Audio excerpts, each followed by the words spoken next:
What would you do if you witnessed a frail old man, his hands trembling with age, shoved to the ground by a group of reckless bikers who laughed as if it were a game? Imagine the scene. A blistering summer day, the air heavy with the scent of gasoline, as an elderly man steps out of his creaky, weathered truck at a small-town gas station. No one around him knows the fire he's walked through, the lives he's saved, or the scars he carries beneath his faded cap. In a single, cruel moment, a biker pushes him down, his laughter echoing like a taunt, while the old man's cane clatters to the concrete. You're standing there, watching, your heart pounding with outrage, your breath catching in your throat. This is the story of Samuel Carter, a forgotten hero whose quiet strength will challenge everything you think you know about courage, dignity, and the unseen sacrifices all around us. If you believe in the power of stories to change how we see the world, please subscribe to Daily Narrated Stories. We're so close to 1,000 subscribers, and your support means everything to us. The August sun blazed down on the cracked pavement as Samuel Carter, 82 years old, eased his 1970 Ford F-100 into the dusty lot of a small-town gas station. The truck groaned, its once vibrant blue paint now chipped and peeling, a mirror of Samuel's own weathered frame. The engine wheezed like an old friend struggling to keep up, the dashboard rattling softly with each bump in the road, a sound as familiar to Samuel as his own heartbeat. His movements were slow, deliberate, each step a reminder of old injuries from a lifelong past. A Navy SEAL in the jungles of Vietnam, where he'd carried bleeding comrades through enemy fire, his own body torn by shrapnel. His back bore the scars of that war, a jagged line across his shoulder blade from a bayonet, a burn mark on his lower spine from a grenade blast that had nearly ended him. Now, he was just an old man in a faded flannel shirt and a seal cap that clung to his head like a badge of forgotten honor, the fabric frayed at the edges but still bearing the embroidered insignia of his unit, Unit K, 77, the Shadow Reapers. Samuel leaned on his cane as he stepped out, the faint tap of his boot on the asphalt swallowed by the hum of the station. His cane was a simple thing, polished wood with a rubber tip, but it carried the weight of years. Each dent and scratch a story of survival, from the jungles of Da Nang to the quiet streets of this indifferent town. The air smelled of gasoline and heat, and in the distance, cicadas buzzed like a memory of gunfire, their drone pulling Samuel's mind back to nights in the jungle, where every sound could mean death. His eyes, still sharp despite his age, scanned the lot instinctively, a habit from decades of hypervigilance that he couldn't shake, even now. A bead of sweat rolled down his temple, catching in the deep lines of his face, and he wiped it away with a trembling hand, the arthritis in his knuckles flaring with emotion. He started toward the convenience store, his eyes fixed on the ground, ignoring the world that had long since stopped noticing him. The glass door of the store reflected his silhouette, a hunched figure, a relic of a time no one seemed to care about anymore, his shadow stretching long and thin across the pavement. By the air pump, a group of young men in their 20s lounged on sleek motorcycles, their leather vests gleaming with patches, skulls, flames, and cryptic symbols that marked them as a pack. They were loud, brash, their laughter cutting through the stillness like a blade. Their bikes were polished to a mirror shine, the chrome catching the sunlight in sharp flashes that made Samuel squint as he passed. One of them, a wiry guy with a shaved head and a scar across his cheek, spotted Samuel and sneered. His name was stitched onto his vest. Razer. "Look at that junk heap," Razer called out, nodding at the Ford, his voice dripping with mockery, his lips curling into a cruel smirk. "But it's older than dirt, just like him." Another, a stocky man with a goatee and a snake tattoo curling up his arm, chimed in. "What's with the hat? Thinks he's still storming the beaches of Normandy." The group roared with laughter, their voices sharp as knives, each word a jab meant to wound. Samuel didn't flinch. He'd faced worse. Bullets, betrayal, the screams of the dying, the weight of a dying man in his arms as he whispered promises he couldn't keep. Their words were nothing, mere echoes compared to the chaos of war. But deep down, a flicker of hurt stirred, Not for himself, but for the memory of the men who died wearing caps like his, men whose sacrifices these boys would never understand, men whose names were etched into Samuel's heart like a roll call he could never forget. Inside the store, the cashier barely glanced up from her phone, her fingers tapping out a rhythm as Samuel placed his exact change on the counter for gas and a bottle of water. She was young, maybe 19, with dyed pink hair and a bored expression, her earbuds dangling loosely around her neck, a faint beat leaking from them. The store smelled of stale coffee and cleaning solution, the fluorescent lights buzzing faintly overhead, casting a harsh glow on the linoleum floor. "Have a nice day," she droned, her eyes never meeting his, her voice flat and mechanical, as if she were speaking to a ghost. Samuel nodded, though he knew she wouldn't see it, and turned back toward the door, the bottle of water cold in his hand, a small comfort against the heat. But it did little to ease the ache in his chest. Not a physical pain, but something deeper, a longing for a world that still saw him as more than a shadow, a world where a man's worth wasn't measured by the years on his body, but by the battles he'd fought, the lives he'd saved. Back at the pump, Samuel moved with the careful precision of a man who knew his limits. He unscrewed the gas cap, his fingers fumbling slightly, the heat pressing against his chest like a heavy hand, making each breath a conscious effort.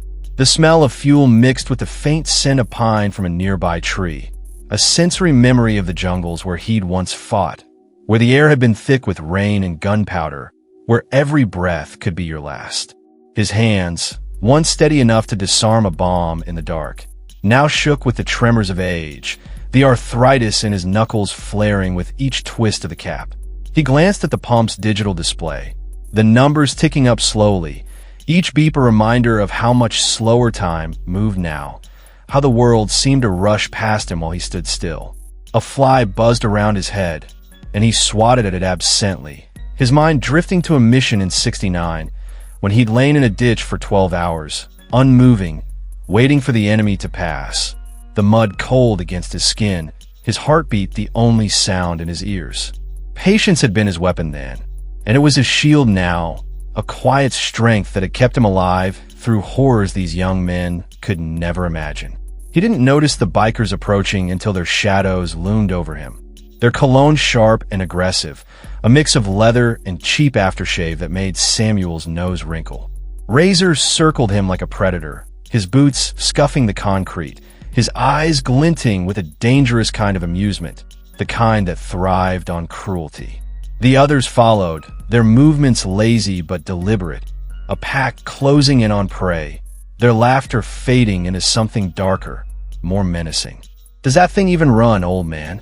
Razer taunted, his voice low and mocking, his hands flexing as if itching for a fight, his scar catching the light in a jagged line. Samuel's voice was low, steady, the same voice that had once barked orders over the roar of a helicopter, a voice that carried the weight of command even now. "It runs." The simplicity of his answer seemed to spark something in Razer, a flicker of rage at being dismissed, at being denied the reaction he craved, his pride wounded by the old man's calm. "Still got a mouth on you?" "Huh," he snapped, his eyes narrowing, and before Samuel could brace himself, Razer shoved him hard. Samuel stumbled, his cane slipping from his hand with a clatter that echoed in the still air, and he hit the concrete with a dull thud, the impact jarring his hip and sending a sharp pain through his side. The rough surface scraped his palm, drawing a thin line of blood, and his cap fell to the ground, landing in a puddle of spilled oil, the insignia smeared with grime. For a moment, the world seemed to pause, the cicadas droned fading to a distant hum, the heat pressing down like a heavy blanket. Samuel lay there, his breath shallow, his face expressionless. He didn't cry out, didn't curse, just measured the pain, the humiliation, as if it were a mission objective, a problem to be solved with the same discipline that had carried him through war. The bikers laughed again, their voices fading as they strutted back to their bikes, high-fiving each other like they'd won some twisted game, their engines revving as they prepared to ride off. Samuel's chest tightened, not from the fall, but from the weight of memory. The faces of men who died for less. The promises he'd made to never let fear break him. The nights he'd spent staring at the stars in Vietnam, wondering if he'd live to see another dawn. He reached for his cane, his fingers brushing the wood, the grain familiar under his touch, and pulled himself up, one hand gripping the truck's door, the other pressing against his hip. The pain was a fire now, spreading through his bones, a reminder of every wound he'd ever taken and survived, each scar a testament to a life of service. He bent down slowly, wincing as he retrieved his cap, brushing the dirt from its brim with a tenderness that belied the moment, as if the cap were a piece of his soul he couldn't bear to see tarnished. The engine sputtered to life, and he drove off, the gas station shrinking in his rearview mirror, its neon sign flickering like a dying star, a beacon of a world that had already forgotten him. The city streets blurred past, gray concrete, glassy storefronts, people hunched over their phones, oblivious to the old man in the rattling truck. Samuel's hands tightened on the steering wheel, his knuckles whitening, the leather of the wheel worn smooth from years of use, a map of his life etched into its surface. It wasn't the fall that hurt most, or even the pain in his hip. It was the way the world looked through him, as if he were a ghost haunting a life no one remembered. He passed a mother pushing a stroller, her eyes fixed on her phone, a businessman shouting into a headset, a group of kids kicking a soccer ball across the street, their laughter bright and fleeting. None of them saw him. Not really, their lives moving forward while his seemed frozen in the past. He turned onto Oak Street, the truck coughing as he pulled into Harper's Auto Shop, a squat building wedged between a pawn shop and a vacant lot. The shop's sign was faded, the letters peeling, and a rusty wind chime clinked softly in the breeze, its notes discordant and mournful, a sound that seemed to echo the ache in Samuel's chest. Inside, a young mechanic named Jake Harper sat behind the counter, his feet propped up, scrolling through videos on his phone. He was in his late 20s, with a buzz cut and a bored expression, a toothpick dangling from his lips, his fingers tapping idly on the counter. The shop smelled of motor oil and rubber, the walls lined with faded posters of muscle cars and pin-up girls from another era, their colors washed out by time. A fan spun lazily overhead, doing little to ease the heat, its blades stirring the air in a sluggish rhythm. Samuel cleared his throat, the sound barely audible over the hum of the fan, and Jake looked up, his gaze flicking from the seal cap to the scrape on Samuel's hand, then out to the truck, his expression shifting from boredom to mild annoyance. "What's up?" he asked, not moving, his tone as flat as the countertop, his toothpick bobbing as he spoke. "Samuel Carter," the old man said, his voice steady despite the ache in his hip, the words carrying a quiet dignity that Jake didn't seem to notice. "Engines rattling when I speed up." Jake sighed, dragging himself to his feet with exaggerated reluctance, the toothpick bobbing as he muttered under his breath, "Great, another old-timer with a junker." Jake stepped outside, gave the truck a cursory glance, and shook his head. He walked around it once, kicking a tire absently, his hands in his pockets, his posture slouched and indifferent. "We don't fix relics like that," he said flatly, his voice tinged with impatience, as if Samuel's request were a personal inconvenience. "Parts are impossible to find. It's a lost cause." Samuel's voice remained steady, though a flicker of frustration passed through him. Not at Jake, but the world that saw everything old as disposable, a world that had discarded him just as easily. "I'll pay cash," he offered, knowing it wouldn't matter, but unwilling to give up without trying, his pride as a man who'd always found a way pushing him to persist. Jake shrugged, his shoulders slumping, his eyes already drifting back to his phone. "Not about the money. Some things aren't worth saving," he said, the words landing like a blow, a dismissal that cut deeper than Samuel let on. A mop splashed in a bucket nearby, and a janitor named Maria, a woman in her 50s with deep lines around her eyes, paused her cleaning. She'd seen the incident at the gas station from across the street, had watched the biker shove Samuel, her heart sinking with a familiar ache, her hands tightening on the mop as she fought the urge to speak. Her own father had been a veteran, a man who died alone and unrecognized, his medals gathering dust in a drawer, his stories buried with him. She wanted to speak, but held back, her throat tight with the weight of her own regret, her eyes following Samuel with a mixture of pity and admiration. Samuel nodded once, his face unreadable, and turned back to his truck, his movements slow but resolute. Maria stepped closer as he opened the door, the hinges creaking like a cry, a sound that seemed to echo the pain in her own heart. "I'm sorry," she said softly, her voice trembling with regret, her eyes glistening with unshed tears, her hands clutching the mop like a lifeline. Samuel met her gaze, his eyes tired but kind, the lines on his face deepening as he offered a faint smile, a gesture of understanding that needed no words. "Not your fault," he replied, his voice a low rumble, the words carrying a weight that made Maria's chest ache, a shared pain that stretched across generations. She hesitated, then added, her voice cracking with emotion, "I saw what happened at the gas station. My dad, he was a soldier too. He deserved better than what this town gave him. He'd come home from Korea, and no one cared. No parades, no thank yous, just whispers about the things he'd seen. He drank himself to death because no one saw him either." Samuel's expression softened, a flicker of understanding passing between them, a shared pain that needed no words, a connection forged in the quiet grief of those left behind. "They don't know who you are," Maria said, her voice firmer now, a quiet defiance in her tone, a resolve to honor the man her father had been. "They don't need to," Samuel answered, his words a shield, a refusal to let the world's indifference define him. And with that, he drove away, the engine's rattle echoing like a heartbeat, a reminder of the life still thrumming beneath the surface. The pain returned as he drove, not just from the fall, but from a deeper wound, the slow, creeping realization that he'd become invisible. The sun dipped lower, casting long shadows across the road, the light filtering through the windshield in golden streaks that danced across Samuel's hands, illuminating the scars that crisscrossed his knuckles. He passed a diner, its neon sign buzzing, where he'd once eaten with his wife, Margaret, her laughter a melody he could still hear if he closed his eyes, a sound that had once filled his world with light.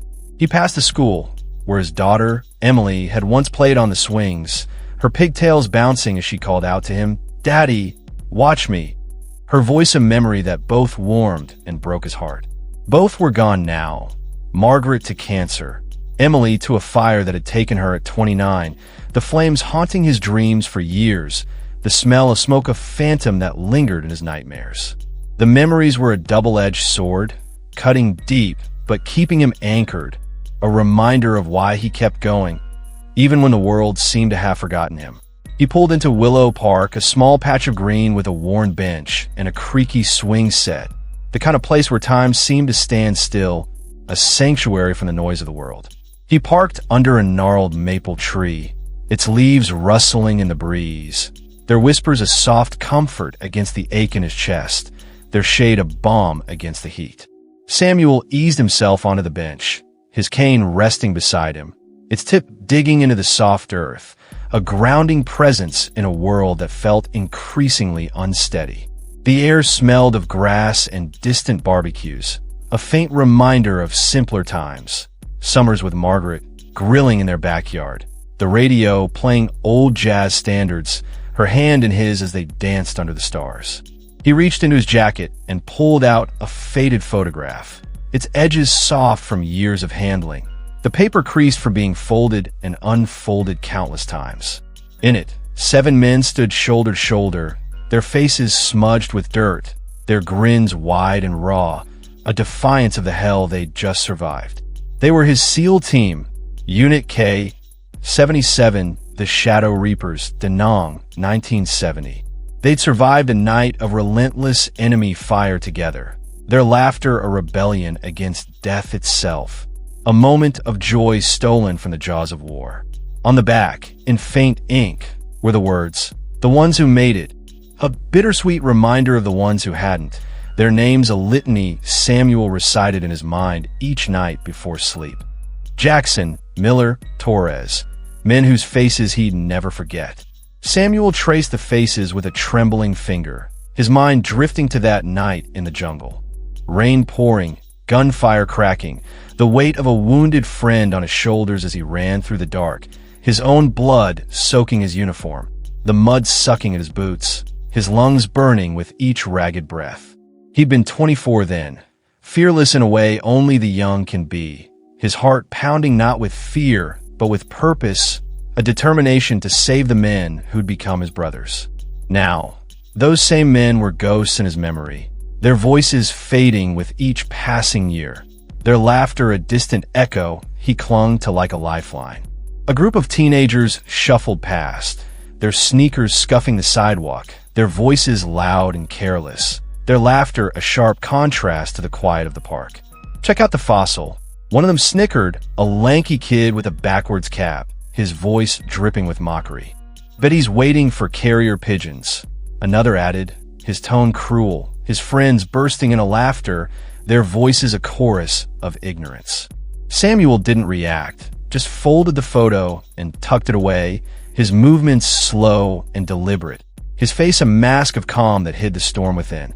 He'd heard it all before, on buses, in diners, at the VA hospital where he'd once waited 3 hours for a prescription, only to be told they'd lost his paperwork. The receptionist's voice cold and dismissive. From his pocket, he pulled a laminated card, its plastic yellowed and cracked, the edges curling from years of being carried, a relic of a time when promises meant something. It read, "Emergency only. Unit K, 77. Direct contact." A phone number was scrawled beneath, a lifeline from another life, a number he'd memorized in a dirt-slick tent in Vietnam, the rain pounding outside as his captain had pressed the card into his hand. He hadn't used it in decades, not after the war, not after Margaret passed, not even when Emily died in that fire. The flames haunting his dreams for years, the guilt of not being there to savor a weight he carried every day. Samuel had always handled things alone, a habit born of necessity in a world that didn't care to help. But now, sitting on that bench, the weight of the day pressed down on him, a crushing force that threatened to break the walls he'd built around his heart. It wasn't just the fall or the pain. It was the silence of the world, the way people looked past him, the way kindness seemed to need a catastrophe to wake up. He thought of the VA doctor who'd once told him, "You're too old to matter." The words cutting deeper than any bullet, a dismissal that had left him reeling. He thought of a neighbor who'd once complained about his truck, calling it an eyesore, never knowing the stories it carried. The drives to the hospital with Margaret, the fishing trips with Emily, the late-night drives after her death when he couldn't sleep, the road his only solace.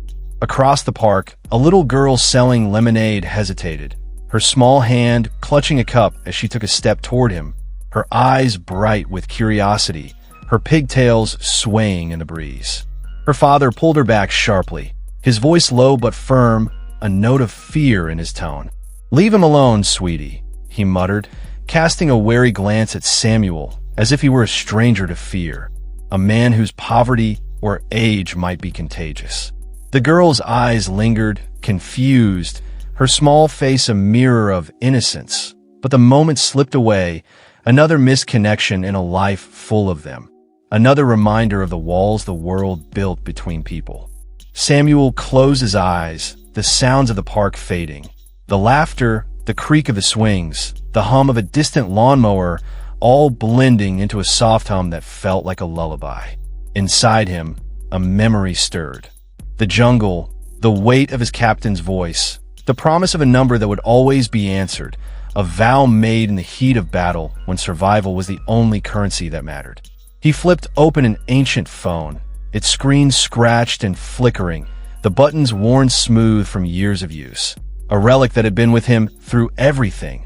Floods in '82, a car accident in '95, the fire that took Emily.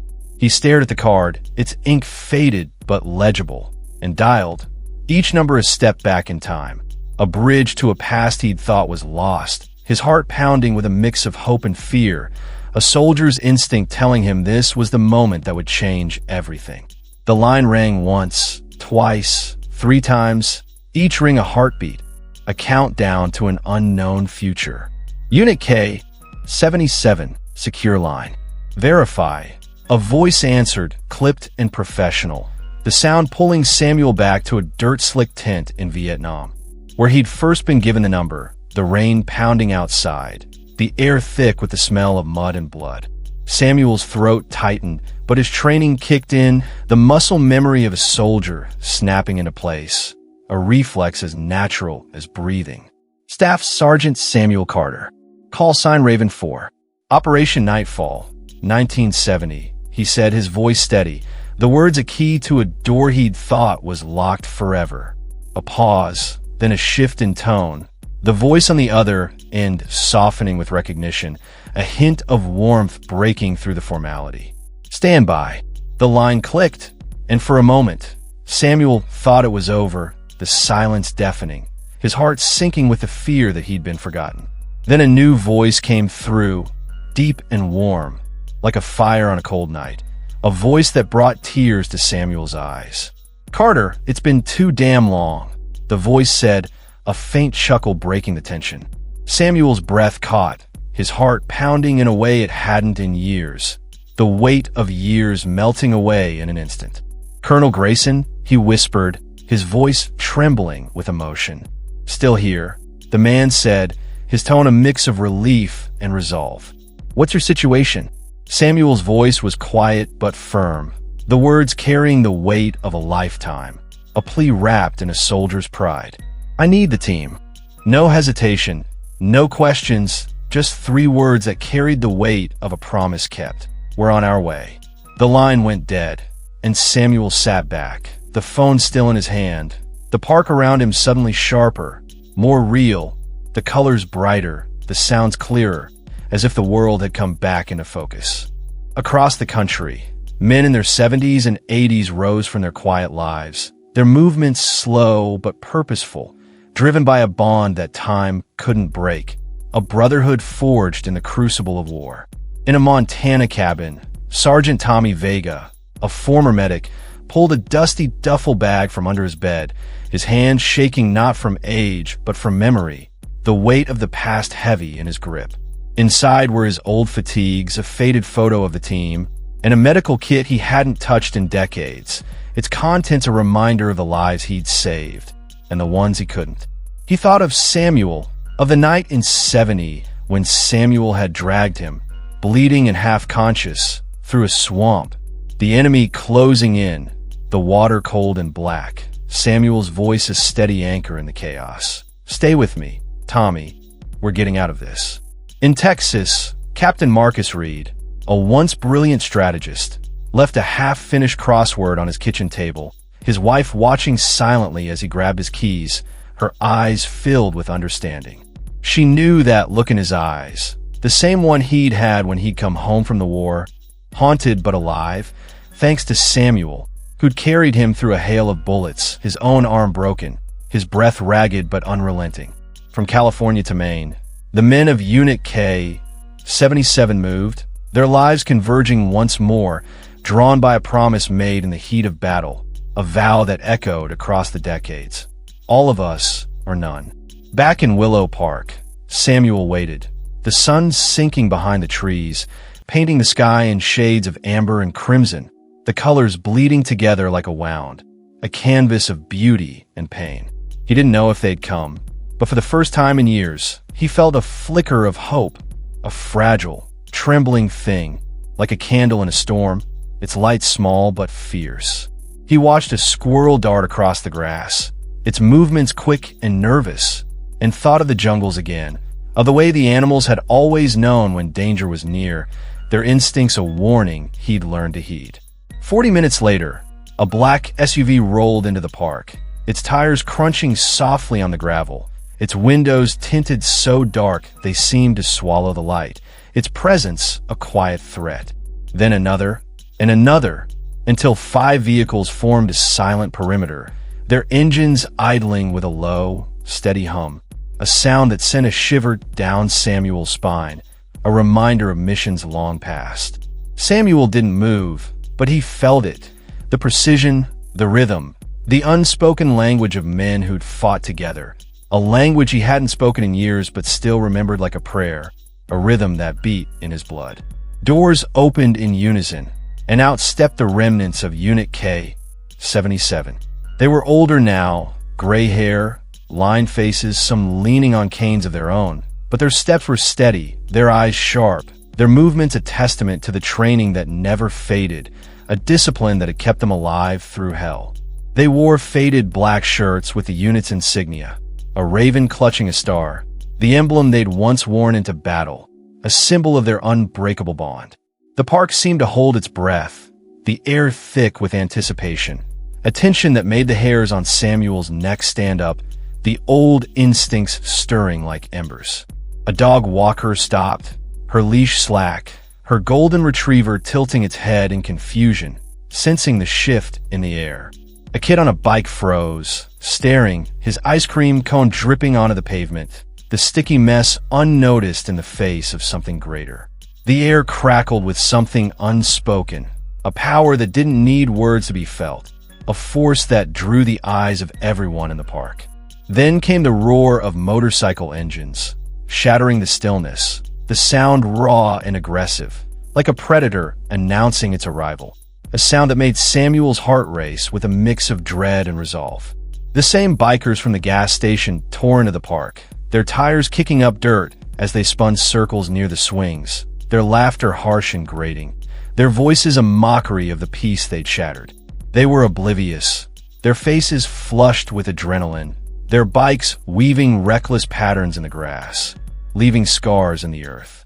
Razer led the pack, his shaved head gleaming with sweat, his eyes wild with the thrill of chaos, his hands gripping the handlebars with a white-knuckled intensity. But as they spun closer to the bench, Razer noticed the group around Samuel, the men in black shirts, their presence a wall of quiet strength. He slowed, his smirk fading, uncertainty creeping into his eyes, his hands tightening on the handlebars, his bravado crumbling under the weight of something he couldn't name. Samuel watched them, his face calm, his hands steady now, the pain in his hip forgotten, replaced by the steady pulse of purpose. He'd waited in ambushes before, hidden in the underbrush with his heart pounding, knowing that timing was everything, that patience could mean the difference between life and death. He knew how to wait for this, his body tense, but his mind clear, a soldier ready for battle. Colonel Grayson, a tall man with a silver beard and a presence that filled the space, stepped forward and knelt before Samuel, his movements deliberate, almost reverent, his cane resting lightly against his side. "Staff Sergeant Carter," he said, his voice carrying the weight of years, a voice that had once shouted orders over the roar of artillery, a voice that now trembled with emotion. "Unit K, 77, reporting as ordered." Samuel's throat tightened, a lump forming that he couldn't swallow, his eyes glistening with tears he refused to let fall. "You came," he whispered, the words barely audible, his voice thick with gratitude, with the overwhelming sense of being seen after years of invisibility. Grayson stood, his gaze sweeping over the team, his posture unyielding despite the cane at his side, his eyes burning with a fierce loyalty. "Always," he said, his voice a vow, a promise that had never been broken. "All of us or none." The team formed a circle around Samuel, their movements instinctual, a brotherhood reborn, their shadows stretching long across the grass as the sun dipped lower, a circle of protection, of love, of honor. The bikers were silent now, their bravado gone, their bikes idling with a low growl, a sound that seemed small in the face of the men before them. Razer shifted uneasily, his hands flexing, his eyes darting between the men in black shirts and the crowd that had begun to gather, a mix of fear and shame flickering across his face. "Who are you people?" he muttered, his voice small, the cockiness drained from him like air from a punctured tire, his scar pale against his flushed skin. Grayson turned to the growing crowd. Parkgoers, families, a jogger with her phone out, recording, her breath coming in quick gasps, her eyes wide with awe. His voice rang out, clear and unyielding, each word a hammer striking stone, a declaration that demanded to be heard. "You laid hands on Staff Sergeant Samuel Carter. a SEAL who carried men through hell in Vietnam, a man who saved 12 lives, bleeding and broken, and never asked for a damn thing in return. He said, his tone a mix of pride and reproach, his words a mirror held up to the crowd's indifference. Gasps rippled through the crowd, a collective intake of breath that seemed to shift the air, a wave of realization washing over them. A woman wiped her eyes, her hands trembling, her lips parted in a silent apology. A man saluted, his hand trembling, his lips pressed into a thin line of respect, his eyes misty with the weight of his own memories. Major Lee, a wiry man with a scar across his cheek, stepped forward, pulling a chain from around his neck, his movements slow and deliberate, his hands steady despite the years. On it hung a bronze star, its metal glinting in the fading light, a beacon of memory in the twilight, a symbol of a debt that could never be repaid. In 1970, he said, his voice steady but thick with emotion, this man held a ridge alone so we could evac. I wouldn't be here, my kids wouldn't be here if not for him. I was 22, shot in the leg, bleeding out, and Samuel carried me 2 miles through the jungle, his own arm broken, his lungs burning. He never stopped, never complained, just kept going until we were safe, his voice in my ear telling me to hold on, that we'd make it, that he wouldn't leave me behind. Samuel's hands shook, not from pain, but from the flood of memories. The jungle, the screams, the weight of survival. The way Lee's blood had soaked into his uniform, warm and sticky, a reminder of what was at stake. The way the helicopter's blades had sounded like salvation when they'd finally reached safety. Lee's hand gripping his as they'd lifted off, a silent thank you that had never needed words. By nightfall, the story had spread. First whispers, then headlines. Hero attacked, community response. The town's old chapel filled to bursting. People standing in the aisles, their faces a mix of shame and awe, their voices hushed as they waited to hear more, their hearts open in a way they hadn't been before. Samuel sat in the front pew of the chapel, his new bronze star pinned to a borrowed jacket, its weight a quiet comfort against his chest, his cap resting in his hands, its frayed edges a testament to the years he'd carried it.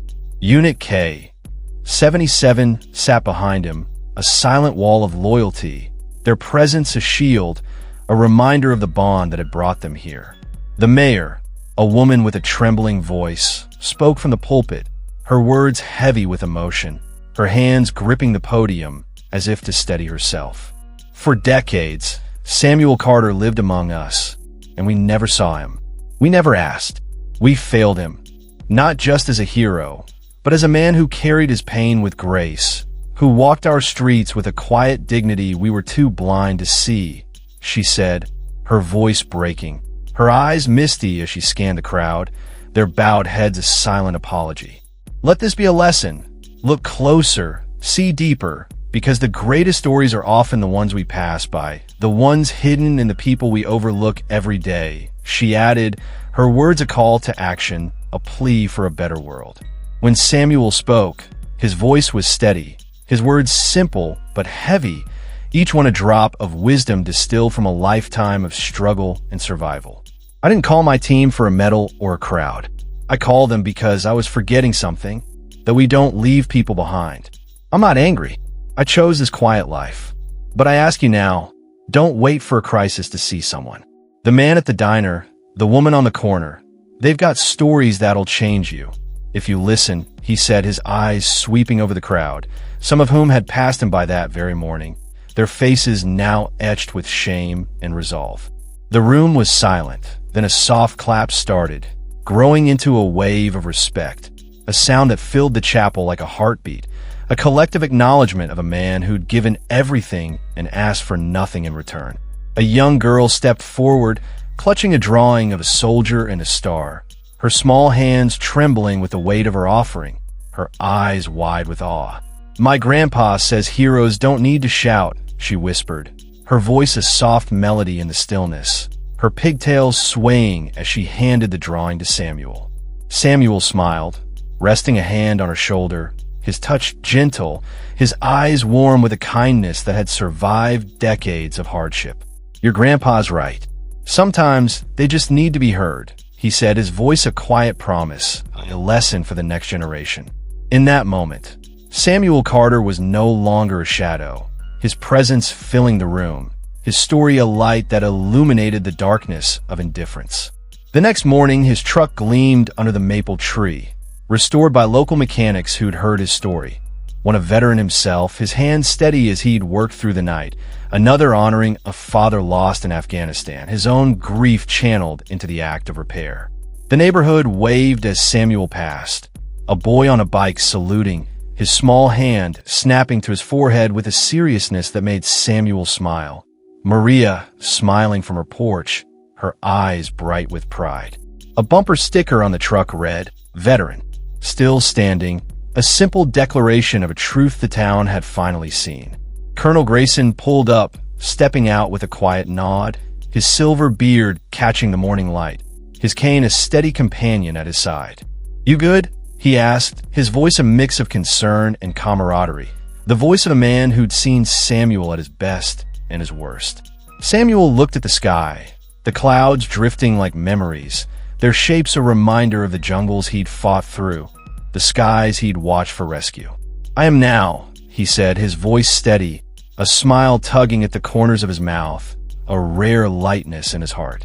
"Sometimes you have to break to be seen," he added, his words a reflection on the journey that had brought him here.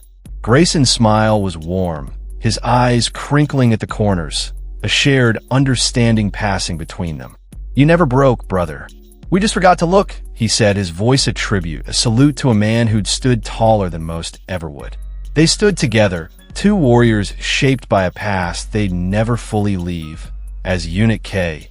77 said their goodbyes. Not a farewell, but a promise to return. Their embrace is a testament to a bond that time couldn't break, a brotherhood that would endure as long as they drew breath. This story isn't just Samuel's. It's a reminder of the heroes we walk past every day, the ones whose courage whispers instead of shouts, whose sacrifices live in the quiet moments we too often ignore. Take a moment to reflect. Who in your life might be carrying a story you've never asked about? Maybe it's the neighbor you pass each morning, the cashier at your local store, the elderly man on the bus, someone whose life holds a tale of bravery, loss, or love that could change the way you see the world. Share their name in the comments below. We'd love to hear their story on Daily Narrated Stories, where we bring you tales that inspire, challenge, and uplift, stories that remind us of the humanity we share.